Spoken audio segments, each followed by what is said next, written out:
Hola, bienvenidos. Este es otro episodio de Arquitectura y Café. Aquí estoy con Dan Vélez, fotógrafo, Santi Gil, arquitecto e interiorista, y vamos a hablar de diversos temas. En este capítulo en especial vamos a tocar uno que Dan lo sugirió y quiero que Dan hagas entonces la introducción de tu tema.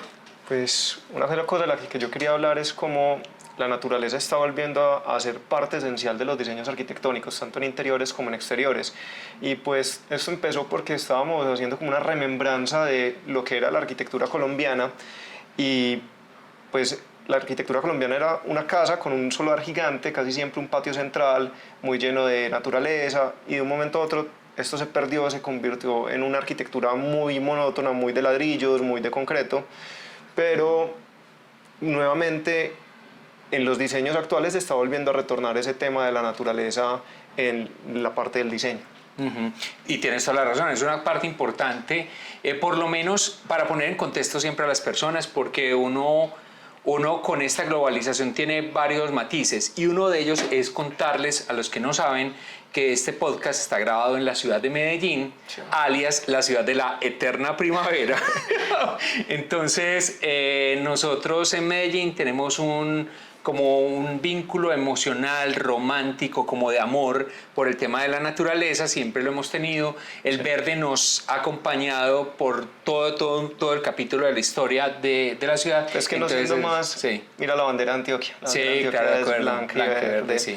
Y el verde siempre hemos hecho mucha analogía con nuestras montañas, y siempre sí, buscamos como que todo el verde esté acompañando la ciudad y que haya muchos parques, pero de un momento a otro eso se empezó a perder.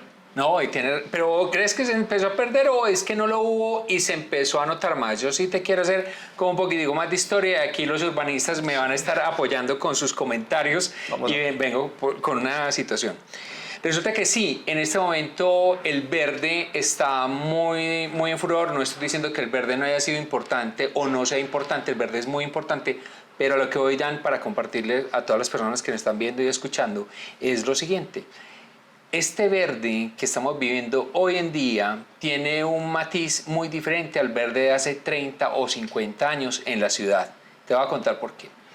Nosotros veníamos de una ciudad en crecimiento, como muchas ciudades en América Latina, donde hay una planificación del espacio. Acá en los años 50 hubo una planificación urbana interesante donde debería de estar ubicado el aeropuerto, por eso está en el lugar donde está, donde debería estar ubicada la industria. Por eso la industria durante mucho tiempo se ocupó en una zona que obedece más al tema de los vientos, ¿no es cierto?, para ubicar que los vientos no vayan a afectar a las personas en sus viviendas, y se intentó como racionar un tema de uso de espacio. En ese uso de espacio también se incluyó la vegetación, se incluyó el verde. ¿Qué pasó con el tiempo? Que con el crecimiento urbano, de pronto hubo un descuido del tema de parques. Ahí sí, es donde yo voy a hacer como un poco hincapié, y ya los amigos míos urbanistas me van a decir, hey Santi, o los paisajistas, que aquí hay algo como turbio, pero lo que voy con este comentario es que hubo un bache de décadas en donde los parques no eran importantes en la ciudad. Vuelvo y digo, estamos en un contexto de Medellín, no es que todos los podcasts van a ser Medellín, simplemente es como para dar abrebocas a este tema, que es donde más lo estamos viviendo, es muy contemporáneo, y por eso es que estamos tocando en estos podcasts temas muy contemporáneos. Entonces, ese tema de parques ya más o menos a finales de los 90 empezó un tema ya de la repotenciación, voy a utilizar la palabra como un poco más técnica, del espacio público. Entonces empezaron a haber intervenciones en la ciudad, Dan, que era, y además hay que contarles que también era una diferencia generacional entre adulto contemporáneo y millennial, pero es para que también la gente lo entienda.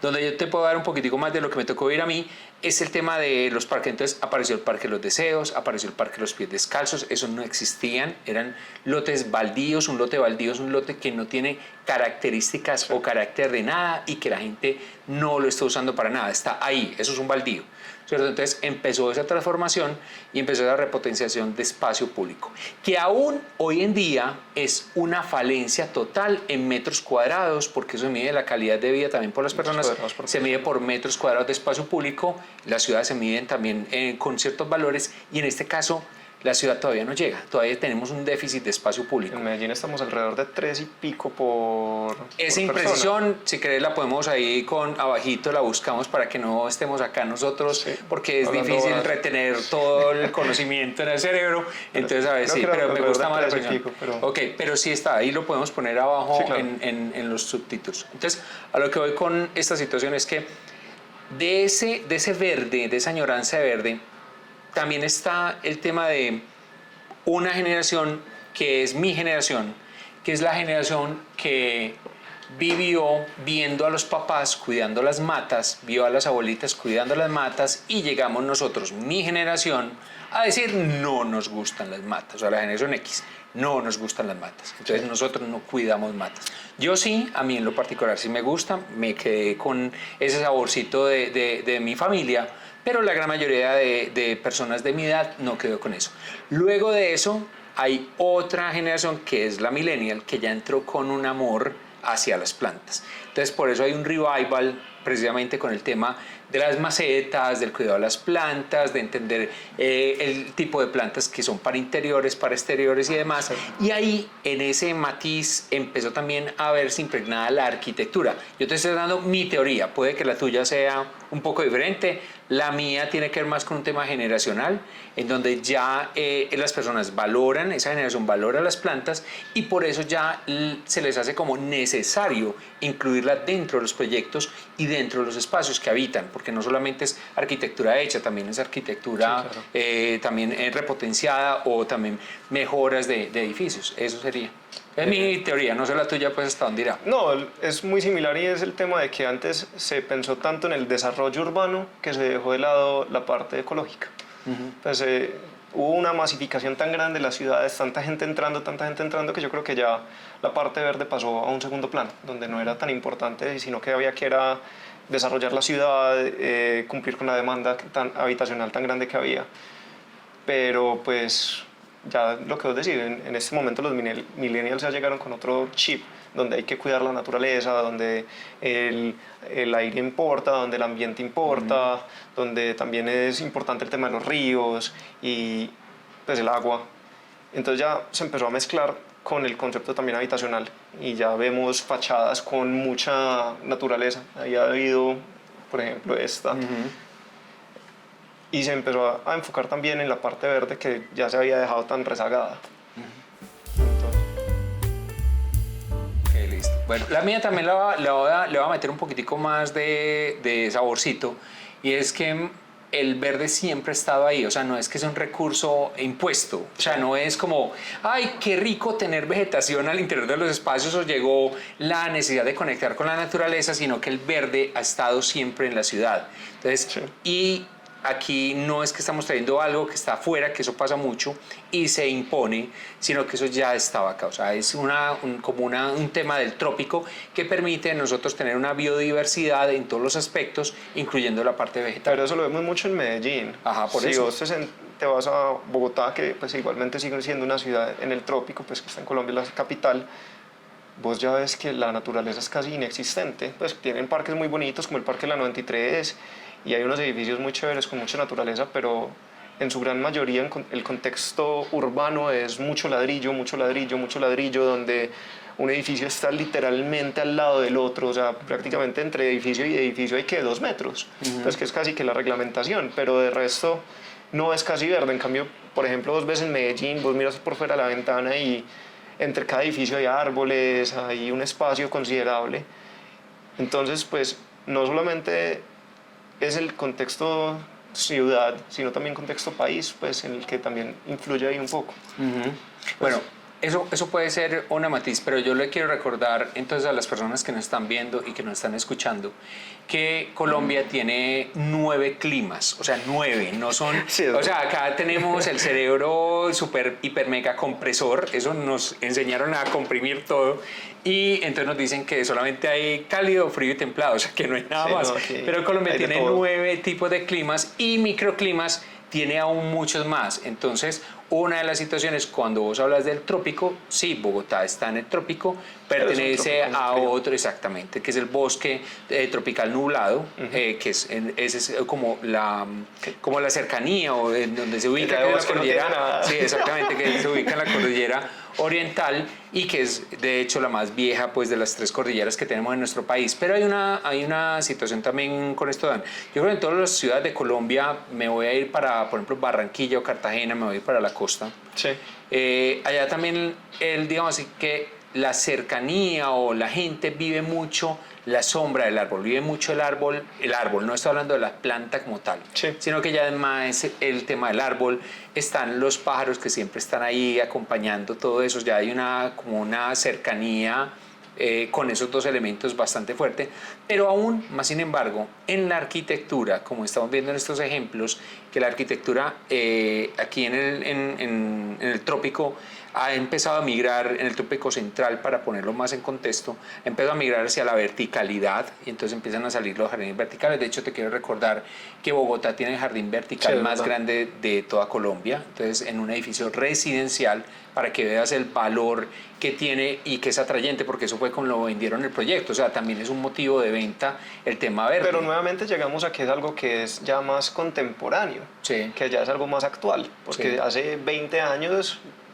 pues la parte pero por eso, pero ojo con el titular que pusiste, que era el tema precisamente de la, ¿sí me entiendes? O sea, es como vos fuiste un titular y tenemos que desarrollar el titular y nos podemos dar a golpes sin problema, porque la idea no es que estemos cogidos de la mano teniendo la misma idea, sino que también debatirlas. Y una de las situaciones que te quiero como comentar con esa idea que tenías es el verde. Para mí el verde siempre estuvo ahí, solo que no se implementó, complementó, se metió con fuerza en ciertos espacios que ahora sí lo está haciendo. Entonces, por ejemplo, los restaurantes tienen que tener al interior, pues sí, que por eso lo has visto ahí, en este que es un espacio efímero, precisamente también hay vegetación, exactamente, que también hay vegetación en ese punto. A lo que voy es que, mira, por ejemplo, en este estudio, que es en una vivienda, y ahí tiene el jardín, que bien está afuera, pero también se puede apreciar desde el interior.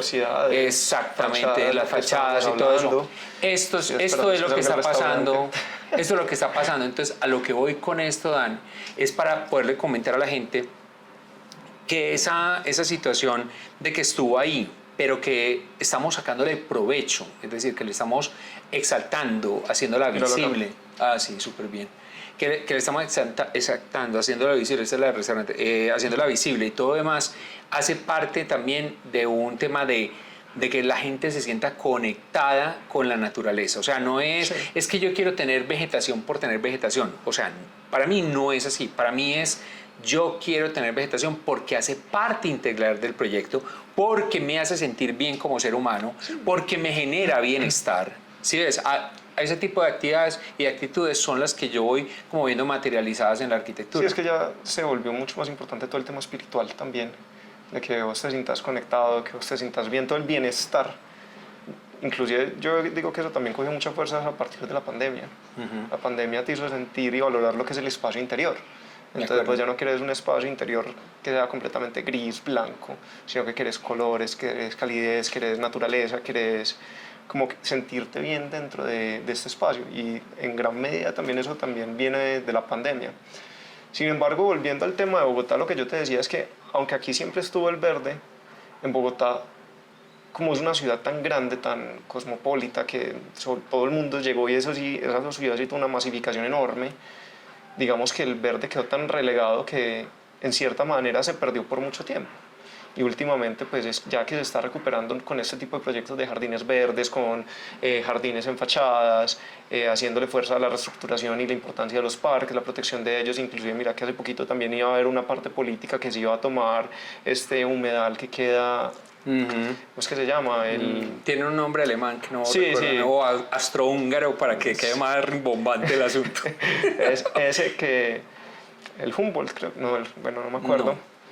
Y pues mira que ya últimamente... están los subtítulos nos ayudan a los descaches. Sí, para los que escuchan son los que están de malas, pues, pero los subtítulos ayudan a los descaches. Entonces, digamos que es algún tema que así pues no se haya perdido del todo, sí hay lugares en donde estuvo mucho más olvidado debido, yo creería que en parte a la densificación tan grande y a la masificación tan grande que han tenido las ciudades, que ya se vuelve un tema de necesidad de desarrollarse sin importar por dónde se pase.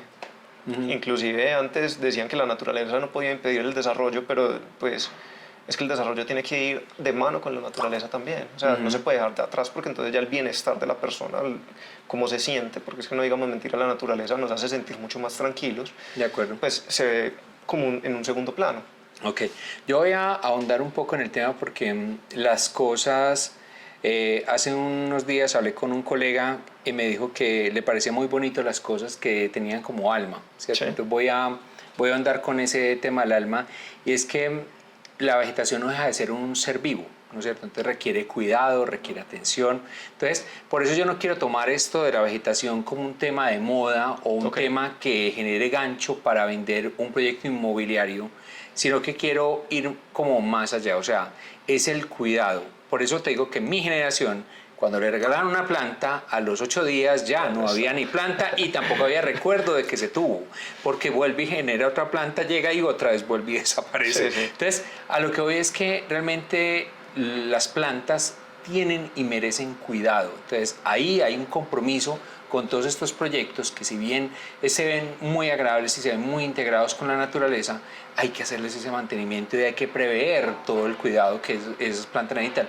No es lo mismo una planta de interior a una exterior, no es lo mismo una que tenga flora a una que no lo tenga. Entonces, por eso, como la invitación es como un abrebocas a que la gente pueda tener como una investigación más profunda y que se asesore muy bien con personas que realmente sí saben y sí manejan el tipo de vegetación, tanto en el interior de los espacios como en otros escenarios, también en el paisajismo, que es en la parte exterior, para que lo puedan como integrar mucho mejor. O sea, el compromiso no es tener solo plantas, el compromiso es más, tiene que ir más profundo, tiene que ir es a cuidar las plantas. O sea, ese debería de ser el ardid o el motivo o la palabra primordial. Pues esa sería mi opinión, mi punto de vista. Y no solamente por eso, sino porque también ya cuando el jardín crece es que me hace, pues que se ve más bonito. Te pongo el ejemplo, en mi unidad, el lobby, mi unidad es como un cuadro, en la parte central es un vacío, tiene un tragaluz gigante en la parte del techo, entonces digamos que es como un tipo hotel. Y en todos los laterales, en todos los pisos habían sembrado unos Miamis. Sí. Es un tipo de planta para quien de pronto no tenga conocimiento al respecto. Y esta planta era muy bonita porque lo que pasa es que las hojas descuelgan y se vuelve un jardín vertical hermoso. Sí. Sin embargo, hace poco hicieron una remodelación en mi edificio donde cambiaron los ascensores. ¿Qué pasó? Todas las plantas, chao. O sea, en este momento están unos Miamis pequeños que volvieron a sembrar porque los Miamis viejos no fueron capaces de aguantar la transformación. Okay. Digamos que en parte ahí hubo una falta de cuidado grande con las plantas porque pues eso no debía haber pasado. Y aparte de todo, la estética de la unidad desmejoró mucho porque te digo, esos Miami se veían espectaculares. O sea, vos mirabas por arriba y era una cantidad de plantas colgando y al final el cielo, pues que es un tragaluz muy bonito. Entonces, lastimosamente no se tuvo en cuenta lo que vos decís. El cuidado de las plantas debería ser intrínseco al tener las plantas. Exactamente, pues para mí ese debería ser como el motivo real, ¿no? O sea, no es solamente por un tema estético como si fuera un material más de moda, pues, o sea, tiene que ir más allá, porque no, eso pasa mucho y hay muchos proyectos que se nota, o sea, vos que sos fotógrafo has tenido la oportunidad de ver proyectos donde se tuvo y se pensó desde el inicio la vegetación y otros que uno dice... Ey, ¿qué pasó acá? Yo, acuérdate, Dani, que yo intento como contener mi vocabulario porque suelo ampliar el espectro ya de groserías a un nivel más superior, intento controlarlo, porque en la región donde nosotros vivimos es muy usual tenerlas y utilizarlas, entonces es mejor... Nuestra jerga es muy grosera. Exactamente, entonces vamos, y está bien, o sea, nosotros vivimos felices con eso, pero y hay unos que no, también hay que decirlo, porque yo tengo unos que no les gusta pues el tema de la palabra y la chabacanería que se maneja a veces en el lenguaje cotidiano de nuestra región. Como para ir terminando, hay un tema que me interesa también y es en el bosque, hay un bosque que es el bosque húmedo, seco, tropical. Mírame para que vean los climas como son tan variados. Santa Fe de Antioquia. Es todo el valle del río Cauca. Sí. Obviamente, como el río va bajando, no es todo el río. O sea, no es desde que arranca en Popayán hasta que termina en el río Magdalena, no. Es un ambiente que está en peligro de extinción. Está muy está crítico. delicado, exactamente. Está crítico. Sí, está crítico. El bosque seco, sí, el bosque seco tropical, son dos diferentes. El bosque seco tropical es el que está en lo que viene a ser Montería, Córdoba, voy a hablar de departamentos mejor. Sí. Córdoba, Bolívar, también está en Sucre. Ese tipo de bosque está en peligro porque es un bosque. Yo quiero como poner a la gente en contexto un poquitico, que es muy bonito esto, y es, yo sé que muchos han visto cuando salen a viajar los árboles que se deshojan solos y que quedan sin una sola hojita, Sí. que quedan los tallos. Y la gente llega a pensar, ay, qué pesar, se murió, se secó.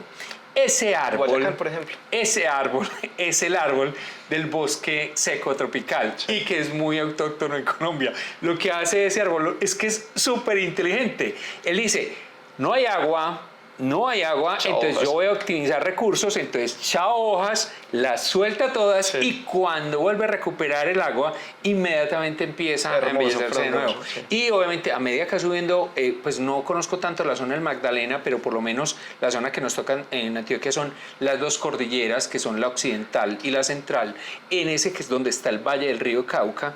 Ese precisamente cuando viene subiendo hay ciertos árboles que nos toca a nosotros de ese bosque, o sea que vienen subiendo y que van desapareciendo a medida que va subiendo la altura porque pertenecen a un nivel y unas condiciones muy particulares. Sí. Entonces ese tipo de vegetación, y por eso estamos hablando sí de vegetación en espacios pues de ciudad y vivienda y todo eso, pero también es bueno poner en contexto muchos temas. Yo creo que eso podría ser otro podcast ya un poco más para explicarle a la gente las regiones de Colombia, porque me parece que así logramos tener un entendimiento y una empatía mucho más grande por qué sucede en las regiones y qué pasa. O sea, una ciudad tan hermosa como Cali, por ejemplo, para unos van a decir, a mí sí me gusta mucho Cali, entonces para tenerla ahí Pues en es que ese... yo no la conozco. No, ¿en serio? Ah, no, viejo. O sea, Sí. ve, Cali para mí tiene cosas bacanas y no tan bacanas, pero no voy a hablar desde el punto de vista arquitecto, sino de ser humano. Y Hay que ir es a grabar que allá. lo malo, sí, hay que ir a grabar allá. Lo malo es el chontaduro. No sé qué le voy a decir. Eso es una papa A mí con... tampoco o me sea, gusta. no me gusta. Papa. Y Seco, lo probé allá, que no súper digan, seco. no, es que probaste y no le echaste miel y no. Allá lo probé con toda, ¿cierto? Pero tienen cosas tan... La lulada. No. O sea, Dicho que es entonces, mexicana, sí, no la hay probé. cosas que me obsesionan también. Entonces, pero a lo que voy con este tema es que cada región, incluyendo el valle, todos los que estamos conectados con el río Cauca, o sea, toda esa zona que está conectada con el río Cauca, tiene mucha variedad de climas y tiene mucha variedad de vegetación. Y ese precisamente es una de las condiciones que hay que tener para poder conversar en otro capítulo o en otros capítulos sobre profundizar un poco más en esos temas. Entonces eso ahí como que queda en el tintero, porque siempre vamos quedando como con temas y más temas. Los temas son inabarcables. Inclusive eso te quería tirar un datito Sí. ahí muy interesante, Sí. Hidroituango. Sí, Hidroituango es una de las represas más grandes a nivel mundo. Es inclusive, no quiero meter la mano al fuego, pero creería que es la más grande de Latinoamérica. ok. Y hubo una cosa que le jodió mucho el tema de licencias ambientales, pues que le puso mucha traba, y es el inundamiento del bosque seco tropical. Porque, Claro, para controlar el agua. no, y no solamente eso, es que Sí. parte del bosque seco tropical hacía parte de la cola de la represa. O sea, Claro, hubo una sí. gran pérdida de esa parte, de ese ambiente, se me olvidó Sí. el nombre técnico, Sí. y habían varias especies que pues son solo nativas, que son endémicas a ese tipo de clima, y se ponían en peligro. Entonces, pues perdimos una gran parte, muchas hectáreas, no te sé decir cuántas, de bosque seco tropical, y hubo varias especies que estaban en peligro con la inundación de la represa. Wow. Entonces esa parte No fue sabía también interesante. He estado como muy alejado de esa temática de Hidroituango ¿por qué? Porque la verdad pues nunca, o sea, lo que pasa es que sí, Colombia es un país de muchas aguas, pero para mí es como difícil como alterar tan fuertemente condiciones naturales tan importantes como el río Cauca y que también está pasando en el Nilo. Hay una pelea, si no sabías, entre Egipto y Etiopía, porque Etiopía quiere hacer la represa. Etiopía sí tiene agua, Egipto no. Okay. Entonces el agua de Egipto es el río Nilo y el río Nilo es el más importante del mundo y hay una pelea muy grande porque están haciendo la represa en Etiopía y Egipto está como, ¡ey! Pero que, o sea, como si controlaran el agua. Eso es una cosa que sí tiene, no voy a decir que no. Para mí lo más importante en la vida son los hechos. Un hecho es que vos estás poniendo un tapón donde nunca hubo un tapón. Pues o sea, es así de sencillo. Que van a pasar cosas y se van a afectar cosas. Claro. Por supuesto, es que eso no necesita ni subtítulos, eso ya va a suceder, o sea, eso va a pasar. Tuvieron que desmontar una represa. En Estados Unidos había una represa y la tuvieron que desmontar porque, ¿cómo te parece que estaba afectando el ciclo del salmón? El salmón nada contracorriente y le pusieron un tapón. Entonces no estaba llegando al sitio de desove del salmón y se habían reducido las poblaciones de salmón. Les tocó desmontar una represa por ese tema. Pero venga, rewind, rebobinemos. Sí. Nos estamos saliendo por las ramas demasiado de los temas y todo esto. Y va a decir la gente, está ahí manque, otro manque. Eso sí, hagan pues por sí, Dios. No, total. Vamos igual ya terminando para que esto no se alargue mucho, Dan. Entonces, sí. ¿Cuál es tu resumen ejecutivo acerca de la vegetación en la arquitectura hoy en día? Pues a mí me parece hermoso que esté volviendo a ser un eje central en los diseños y a ser parte de la vida de las personas, porque pues yo soy ingeniero civil para quienes no sepan, pero soy supremamente ecologista, a mí me encanta todo lo que es naturaleza. Entonces ver cómo se está reverdeciendo la ciudad en ciertas partes y gracias a ciertos como metodologías o recursos como son los jardines verticales, los jardines en fachadas, para mí es sensacional. A mí me encanta todo lo que sea recuperar naturaleza. Qué bien, súper, de una. Bueno, Dan, yo simple y llanamente decir lo mismo que dije ahorita y lo voy a repetir. Por favor, si van a utilizar animales y plantas en sus espacios, por favor, siempre ellos van de primero. No van de segundo, o sea, ellos son los primeros. Sí. Entonces, también para tenerlo presente. Y se los digo yo, que a mí sí me gustan las plantas, entonces por eso las cuido y me gusta mucho y sufro porque también se enferman. Entonces eso también es una cosa que es como el cuidado de volver a hacer. Mejor dicho, es cuidado con y hay que tenerlo siempre presente para que realmente sí valga y tenga sentido la existencia de ellas ahí en los proyectos. Una cosita chiquita ahí sí.